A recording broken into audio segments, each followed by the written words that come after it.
Okay, so the title might be a little dramatic, but I like to share the impact of gaming on my mental health during a very traumatic time. This video is different from my usual videos, which are more traditional Let's Play style gaming videos with fairly minimal editing. I still have my usual content geared up, but really wanted to share my story and talk about a little bit about how I got here. Thanks for stopping by. My name's Kat. I'm a cancer survivor, and this is my story. On my channel, we go through a journey together, usually in a game format. Today, I wanted to talk about games rather than play one, and I wanted to talk about my journey a little bit too and what led me to create this channel. We're going to talk about some heavy topics today, so just a trigger warning for a multitude of heavy topics: cancer, death, abuse, medical trauma, infertility, grief. It's not gonna all be heavy the whole time, hopefully, but it might get real and raw in some moments. I'll have an eye bleach video of my puppies at the end of the video if you make it through the whole thing. Please, please, please feel free to skip this video if this is not gonna be of value to you. If you just don't want to deal with it, that's totally fine. I'm hoping this video just connects to even one person and that needs to hear anything I'm about to cover, or just someone that needs to feel seen or heard or validated, or just wants to hear me yap in the background. So we'll go ahead and jump in.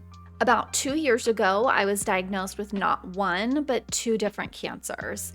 I was diagnosed first with breast cancer, which led to a full mastectomy or removal of the breast tissue. Because of the size and the location of the tumor, my family history of breast cancer, I went through chemotherapy as well to try to kill any stray cancer cells.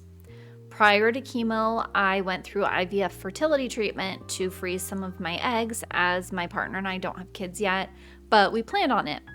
During my fertility treatment, a mass was found on my cervix, and I was diagnosed with cervical cancer.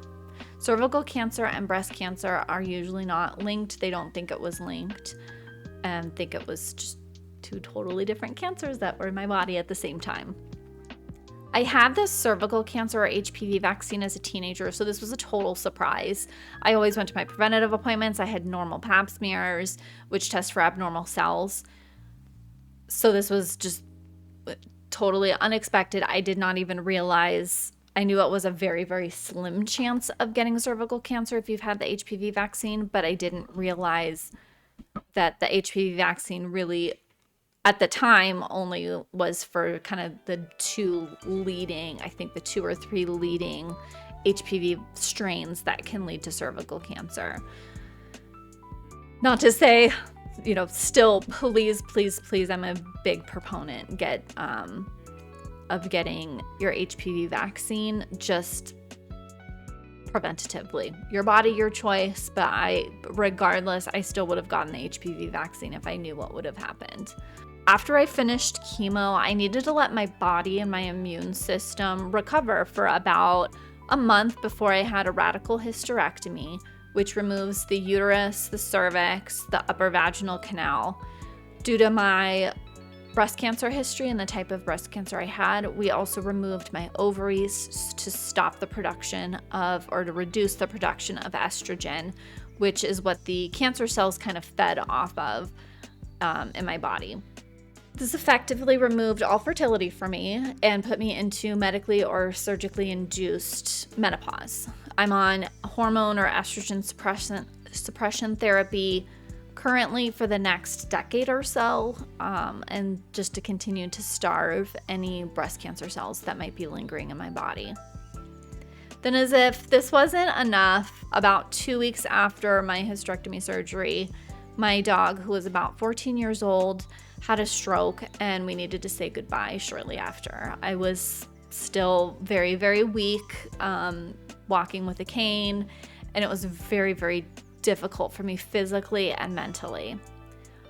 Also during this time, I began to process the extent of an abusive relationship that I had been into prior. All the medical stuff and the therapy I was going to really brought up a lot of stuff that I repressed or didn't even really know the extent of or delve into.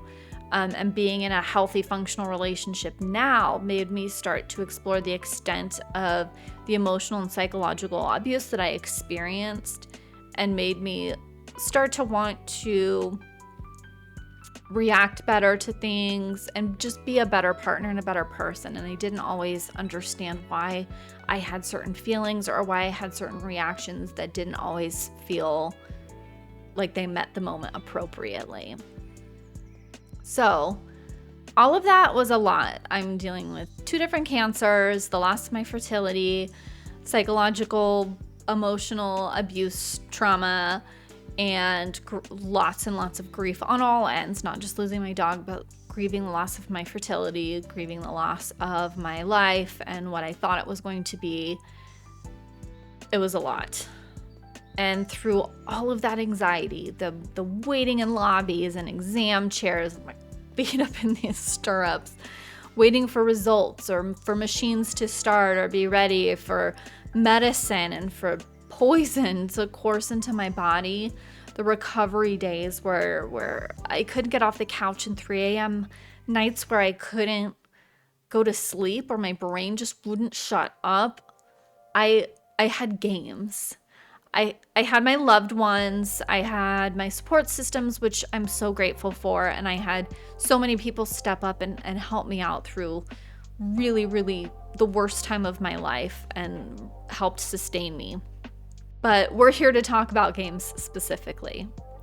Games kept me distracted when distraction was the only medicine that healed my soul. They gave me something to do when my body and mind wouldn't really let me do much of anything else.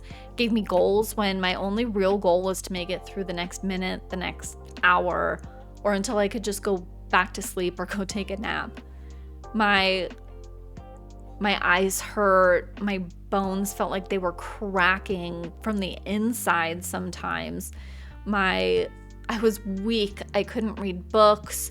I couldn't crochet. I couldn't cook or bake, which are all my hobbies. And TV and movies helped a lot, but they'd get boring sometimes. I didn't want to sit and watch another episode of something. I just needed to do something different. Gaming is what really kept me in the light through some of those darker days. I'm the type of person that masks for others. I mask my feelings or what I'm truly experiencing or going through. I'm a positive person already. I kind of have a sunny disposition, but I also do mask a lot because that is a protection for myself. It's a defense mechanism and it's a protection mechanism. But with gaming, I could feel whatever I needed to feel or whatever I didn't want to feel, because there was a lot of that. Especially with cancer is your life, and that is everybody wants to talk about it and ask how you're doing and ask what's coming up next, and you just get so sick of talking about cancer and having it be your life all the time. Gaming helped me escape from that too. So today I want to share 6 games that genuinely got me through it. In an internet-friendly fashion, I have developed an easily digestible numbered list of games and what they helped me cope with. Number 6 is The Sims 4, Control. First off, I want to say at the time of filming, I can't in good conscience recommend this game now. There's a lot of controversy about EA potentially being bought out by Saudi Arabia and companies. And at the time of filming, it's not finalized, so things might change, but I can't minimize the impact that this game had. It would be disingenuous if I don't talk about this game, so I do. I just want to have that caveat there. I have been a Sims player since I was a kid. I played Sim Ant in my elementary school computer lab, if that gives you any indication of how old I am. I have videos on my channel where we explore Sim Town, Sim Safari, which were some earlier Maxis games that I played, but I've played a lot others, and I'm interested in maybe trying to get some of them to function if I can to record them. Sim Copter, SimCity 2000, 3000, SimCity 4, Streets of SimCity, which was my jam, and it's such a janky game for the longest time. Sim Park, and the OG Sims, Sims 2, which was the GOAT, according to me, and Sims 3. In the chaos of cancer treatment, your life is officially not your own anymore. You have lost control of the narrative.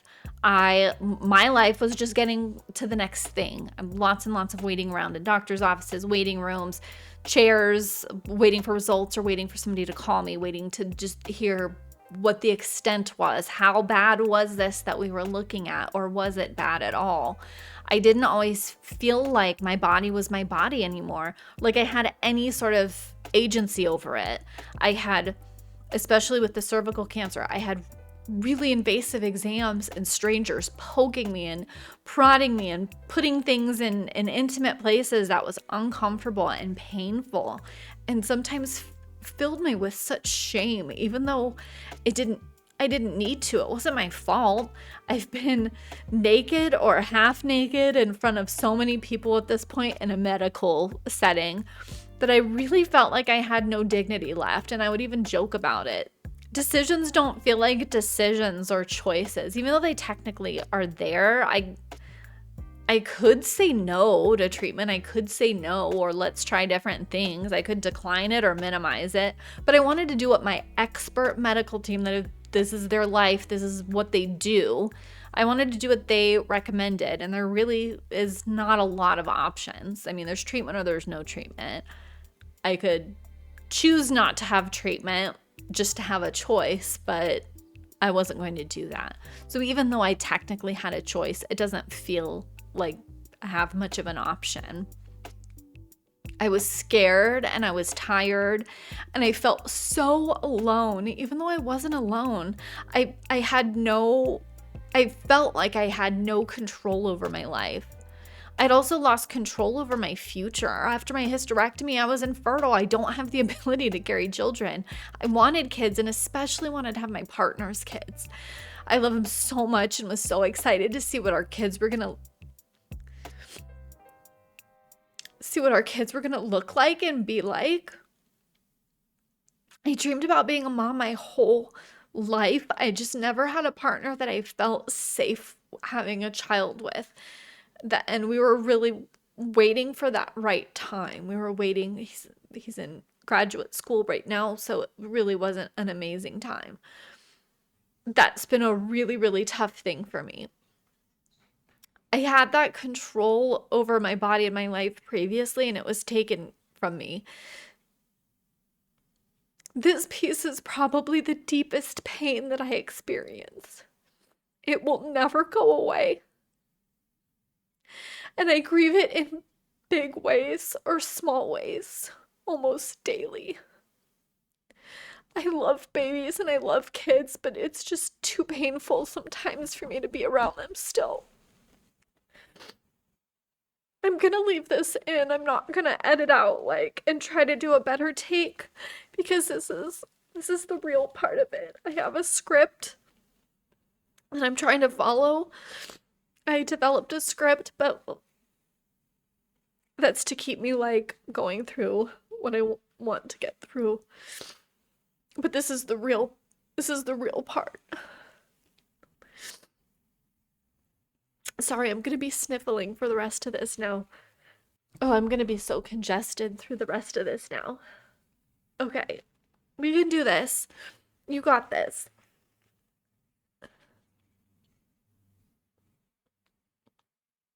I have to talk about this pain because somebody else out there is also going through the same thing and feeling really alone. Or they have gone through it and people just don't understand. Around you, people try to, your loved ones do try, but I feel like it's different when it's actually happening to you.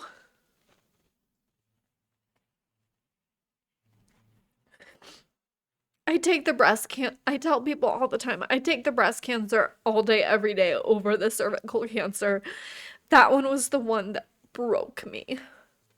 Breast cancer, so many resources, so much support. I got a friggin' goodie bag when I was diagnosed that had little things that volunteers made. Cervical cancer, there's some websites and stuff out there, but cervical cancer, not a lot of experiences. It's not as common.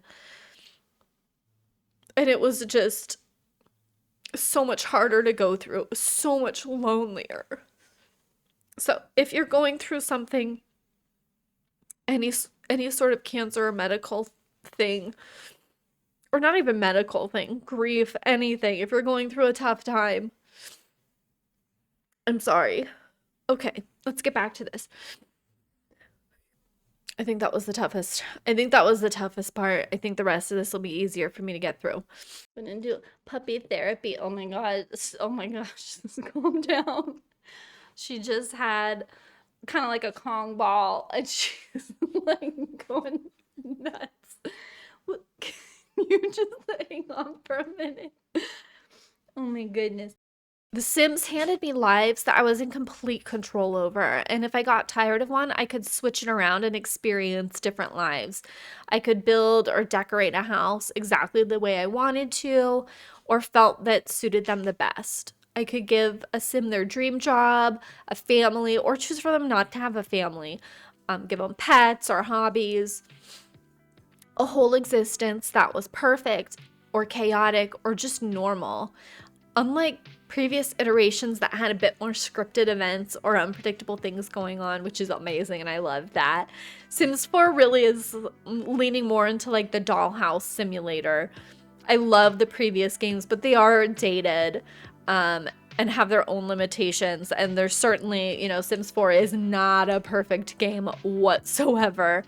But there's certain things that I do love about it that the prior games don't have. I love to play more from a role-playing perspective. Like, how would this Sim with their traits and their life react in this situation? Would they have an affair? Would they promote? Would they be stuck in their job? Where would they vacation? Would they not have a job? Would they like be constantly unemployed? Or would they be really ambitious and trying to promote? These are all like job related, but they're, you know what I mean. There's a huge creative outlet side. My world had shrunk down to my bed, the sofa, and doctor's offices. Building, renovating houses, and decorating them was really fun, even if it was just virtual. It kept my brain kind of sparking with ideas and joy and fun in a way that was not too taxing and kept me distracted. Playing The Sims gave me control over someone else's story when I didn't feel in control of my own story. Plus, in what other game can you seduce just about everybody in town, become a vampire or a werewolf or a fairy or a mermaid? Oh, dear my dog. Puppy break. Wait, how do I? Oh, he's gone now. Okay. I gotta redo that. Plus, in what other game can you seduce just about everybody in town, become a vampire or a mermaid or a fairy or a werewolf, open up a coffee shop, have 100 babies, all while keeping chickens and cows? Number 5, House Flipper, Restoration. If you've never played House Flipper, the concept is pretty simple. You buy rundown houses, renovate them, and sell them ideally for a profit. You clean, paint, add furniture, and fix things. You get little pop-ups from demographics that tell you what they like or don't like about the decisions you've made. In between flipping houses, to earn money, you help people fix up or renovate their houses, usually rooms here and there, or the outside, or sometimes multiple rooms, or the whole house. This game was so satisfying to me when I was just laying on the couch post-surgery or achy and yucky after chemo. This was kind of my go-to game then. There's such a deep satisfaction in seeing like an absolute mess and cleaning it up. My own body was like a restoration or renovation project that I didn't ask for, and my life afterwards has been too. In the game, you're taking something broken or messy and you're making it work, something that was a disaster area, and making it better. Having that visible before and after a just absolute mess to something wonderful, or at least something that you made. House Flipper really gave that to me and required only simple actions with no pressure. There's no time limit, there's no combat, there's no reaction time that's needed. You just, here is this gross, nasty house and make it nice. And when you're done, you can sell it, you can rent it. You can hold on to it, whatever you want to do. I scrub-a-dub-dubbed windows, cobwebs, disgusting messes in rundown houses or houses that were nice but had huge parties or flooding or something like that. I painted so many walls and then repainted them if I didn't like the color sometimes. Even if I only accomplished in one play session getting a house clean or getting a wall built or knocked down, it just helped me zone out and focus on something really low stakes. It was very therapeutic. There are also these little funny little stories on why the houses got the way they were sometimes, and little recurring things like recurring customers that added some charm. I played this game a lot during a time when just getting up to take a shower or shuffle around the house in my walker was a successful day. I count those both as victories, and seeing those nasty places get cleaned up sometimes was like watching Hoarders as a cleaning motivation and really helped me push through just a tiny bit. Restore this house, restore your body with a nice shower, restore this garage, drink some electrolytes. At its core, it's a really simple game. It ain't that deep, and simple was what I needed sometimes. Number 4, Clanfolk. Balance. Clanfolk is a colony survival and management game set in historical Scotland. You're building a life for a small group of your family clan, managing their needs, their relationships, their work. It's very reminiscent of RimWorld, if you're familiar with that game, but it's a lot cozier. As a side note, I almost added RimWorld to this, but I don't think I played RimWorld a lot, if at all, during treatment, so I couldn't include it. But I do think RimWorld is my most clocked hours in Steam. Clanfolk is much cozier. There's the initial stress that I love in colony builder games where everyone's like half starving and you just need them to harvest berries or branches and you're losing your mind trying to get them to just survive for the next day. But once you get the hang of it and maybe restart a few colonies that don't go super great, the game is very cozy. Clanfolk let me pour love and attention into a little community that needed me to look after them. But one of the most important pieces of the game is balance. You can't really directly tell them to do things. They complete tasks through like a priority system that you set for them, as well as items and resources themselves. If you overload your little Clanfolk with tasks, they will focus on the wrong thing. They might need food, but you've had them collect way too many rocks, and now you have 1,000 rocks and no meat or berries because they're still working on gathering the stones that you've asked them to. Or maybe you've expanded too much and there's too many animals for the people that you have, and they're spending way too much time taking care of the animals and you need them to do other things. Or you run out of fuel during winter but have plenty of food. Balance. Careful planning, not rushing, thinking things through a little bit, keeping an eye on things. You can't pour everything into one thing and neglect the rest. They need rest, they need food, they need fuel, they need recreation time, and so did I. My dog was slowly losing himself throughout my treatment, developing, I think, some sort of dementia, and I was losing myself too. I could feel little parts of me falling and flaking away as I just tried to keep myself going and stay upbeat and happy and grateful on some days where I just felt like nothing. I felt empty, or just this deep well of sorrow that I could never climb out of. I needed to make sure that I was also balancing what I could, caring for myself, surviving, making it through my hard winter. You can tell the love and attention put into Clanfolk. It's still in early access, which means it's getting regular updates to expand and flesh out the gameplay. This is one developer putting in so much love and hard work and passion into the game that you can really see it every update that occurs. And most importantly in the game, you can get cats and dogs. Number 3, Crusader Kings. Purpose. Okay, let's pivot a little bit. Not every day in cancer treatment or grief work or mental health struggles needs quiet, cozy games. Some days, or really more moments or snippets of time, I was angry. I was frustrated. I'm in pain. My body is weak. My brain feels weaker. I'm processing a lot. It's overwhelming. I needed somewhere to channel that energy. And it's kind of a negative energy, maybe, but it's something that needs to be channeled. I was sometimes just going stir crazy. I need more complexity, more chaos, more excitement, not just something quiet and cozy and something to shut my brain off to. This is where Crusader Kings III came in. This is a highly complex strategy game with a million moving pieces. But the highest level summary it's a game where you play a medieval ruler and follow their dynasty throughout the centuries. You can be a landless adventurer and travel around, completing quests and building your fame and fortune, hoping to eventually get some title and some land. Or you can be a count, a duke, a king, or an emperor, or whatever the cultural equivalent of any of those titles is, and rule your realm and decide the path of your dynasty. You can ruin a rival duke's life and legacy because he imprisoned your sister or made a snarky comment at a feast. You can go into battle, stealing or taking back land, or supporting someone else's war. The complexity of the game kept me distracted to the max. It was not good on a chemo brain fog day, but when I was buzzing and needed to really get lost in some complexities, this game totally filled that. There was a purpose in the game, an almost overwhelming amount of purpose. You have to keep an eye on just about everything, or you might lose track of some land later on, or your dynasty gets into shenanigans. Crusader Kings is also about legacy, about what you build, what you pass on to your heirs and your dynasty, and what survives you.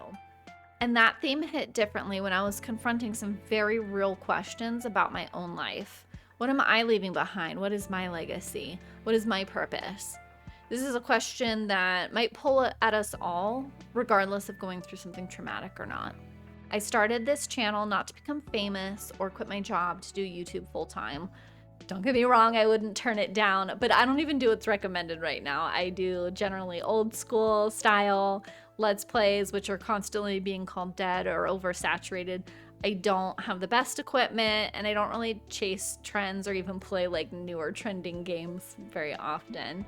I started this channel because I love playing games. I have a ton of games in my Steam library, and recording the gameplay helps keep me motivated to try new games and new experiences. I wanted to share this love, this passion for games, even if it remains a small, minuscule little channel that never gets monetized or goes viral. My family, my loved ones will have something to look at later when I'm gone and be with me. If my cancer returns and it doesn't look good, which I've thought about a lot, they can sit with me and feel like we're playing a game together. When I was alone, usually at night when my boyfriend was working nights and family or friends had gone home, I would put on gaming videos on YouTube to distract me. I watched John Wolfe play horror games that thrilled and chilled me, and I laughed about how goofy or bad they were with him. I watched Gab Smulders also play lots of horror games, but she plays cozy games too, or interesting mystery games. Gets immersed. She's really good at getting immersed in games, or experienced terror as well. They don't know me, they don't know I exist, but they really kept me company during a really bad time for me. And maybe my channel can do that too for somebody. Maybe others get comfort or company from my videos. I don't know what my purpose is exactly, or if I have one, but at least my channel's purpose, if my videos spark someone to pick up a new game and have fun, or provide them company or background noise when it's needed, I'm good with that. Deep stuff for a game where my king one time on a pilgrimage got distracted by a duck and followed it for a while. There's a lot of fun in the chaos of Crusader Kings. Number 2. Project Zomboid. Focus. Project Zomboid is a hardcore zombie survival game where I cannot stress this enough. You will die.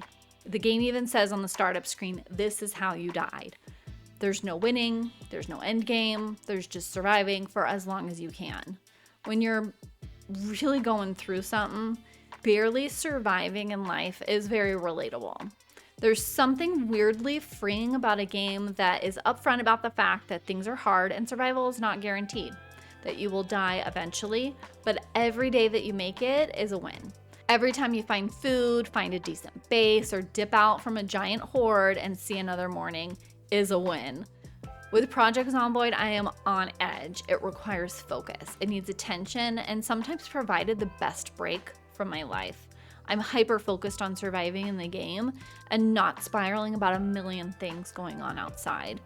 Sometimes I didn't even feel pain in my body. I just was so focused on what was happening or what the next thing was. And then I stood up or took a break and then I felt everything coming back. But it was almost like that's how focused I would get in the game.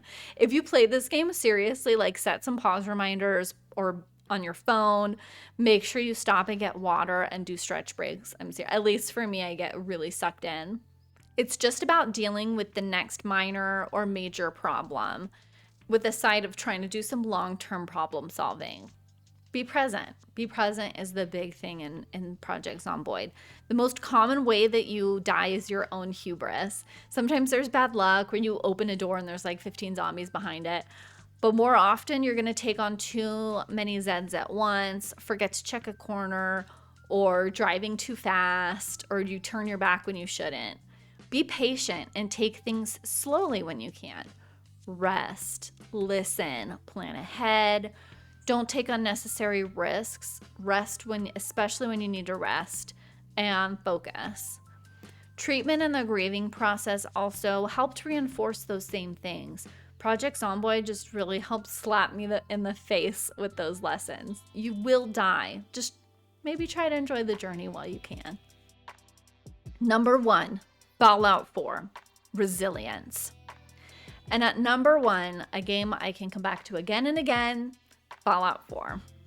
Really, I would recommend Fallout 3 or New Vegas 2 if you've never played the Fallout franchise, but 4 is what I've played during treatment since I had a save game already kind of started, but at the very beginning. This one had everything I needed depending on the day.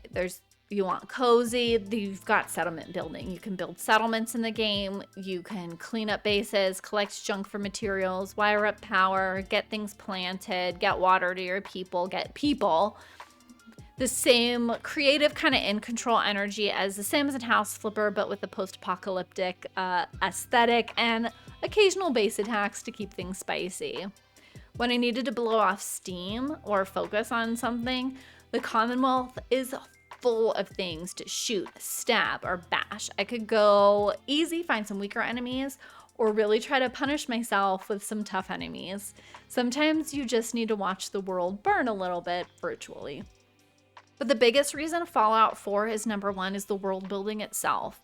The Commonwealth is this huge, broken, beautiful world that's still full of life, and you can help make even better. There's people rebuilding, people overcoming a harsh world, communities forming, hope existing in unlikely places. It's not a perfect game. There's a valid criticism about the impact of your decisions, and settlement building can feel a little empty after a while, but the buildup is a lot of fun for me. I needed to see that in a world when I was trying to navigate my own life and rebuilding a new version of where I'm going and who I am. What's my future going to look like now? My worldview has changed, and the future that I once thought I would have is gone, and it's no longer there. The people of Fallout and the Commonwealth refuse to give up, and I refuse to. There's a main storyline that I could honestly care less about. The biggest draw for me is all the side quests, which are arguably more interesting to me. The side quests, the characters, the communities that you stumble on and see how they're thriving or just surviving in a harsh world is something else. Using the environment around them to their advantage, recycling things, and coming together as communities to connect and defend themselves. Learning to be resilient and how to deal with adverse conditions is an important part of life regardless of your own journey. And for me, getting lost in the world of Fallout 4, blowing off steam and building communities provided me with what I needed when I needed it. So that's my list of games that helped to save my life and my sanity during cancer treatment, mental health struggles, and grief. If you made it to the end of this video, don't let anyone ever make you feel like gaming is a silly way of coping. It's not. Yes, gaming can be a distraction, but we need that sometimes. Gaming is also storytelling. Some of the richest, moving, wonderful stories I've ever experienced are not in books or films, but in games. It's connection when you play with loved ones or strangers online. It isn't perfect, and we're all human. There are amazing games with flaws. There are horrible games that are oddly fun, and just a slew of mediocre games that have a mix of good or bad or none at all traits. But gaming to me, and maybe to you, as a personal journey and as a lifeline is real. Having something that gives you joy, gives you focus, gives you a sense of control when everything else feels out of control is valid. And in its own way, it's medicine for your soul and for your life. And they were just fun. I'm trying to give games a lot of deep feeling, but at the time I was just playing these games and not trying to make these like meaningful connections. I was just trying to get through what I was getting through. Fun is deeply, deeply underrated when you're having a really hard time. And I do have a little plug to please, please, please make sure to get your preventative screenings for cancer or any other condition that I'm sure is best caught early. I hope my story can inspire you to get done anything that you're putting off or need to get done. And I would love to hear what games got you through a difficult time, whether it's a mobile game, whether it's a simple casual game or something really highly complicated. I'd love to know what games got you through a difficult time and why that you think that is, whether it's you just needed to not think about things or you wanted something to really distract you. Thank you for being here with me with this one. It took me a while to feel ready to make it, but I'm really glad that I did. So thanks for sticking around. Take care of yourself, and I'll see you in the next one. Bye. Ooh, that's some good puppy breath you have. That's some good puppy breath you have. Are you ungovernable? Oh, I can't tilt this.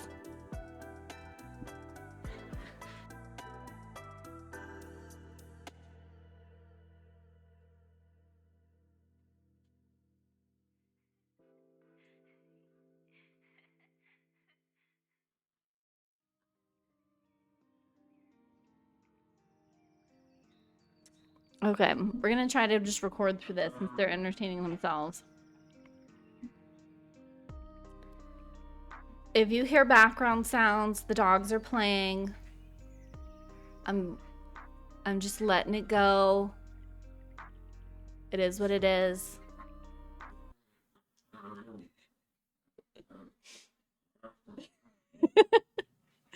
At least it's adding something, you know. We gotta have some light in this darkness. This is a heavy video. We gotta have some levity. All right. Oh, let me get out of the way. This is the most important piece.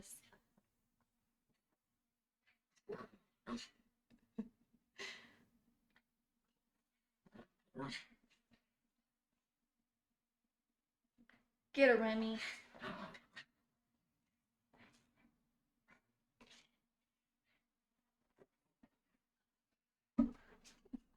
We are gonna get nothing done now. Attention into a little community.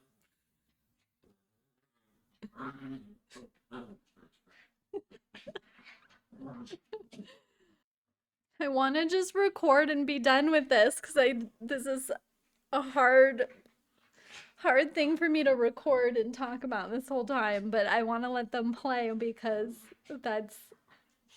then they tire themselves out. Remy's so loud. Ooh, be careful.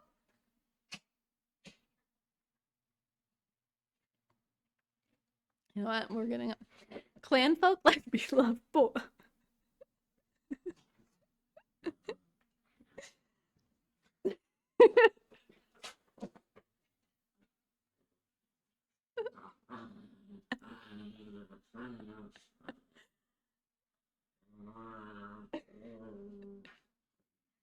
But if I put earplugs in, then I can focus. I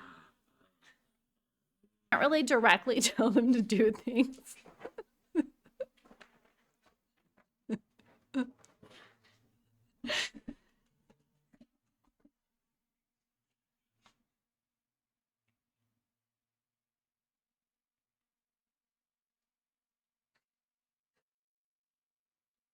Maybe this is some B-roll footage that I'm getting.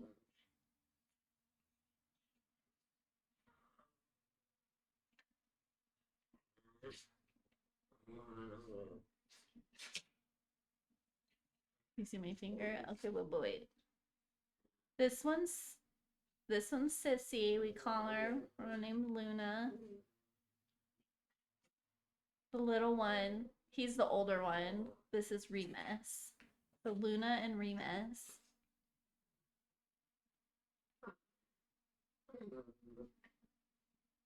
We call him Remy for short.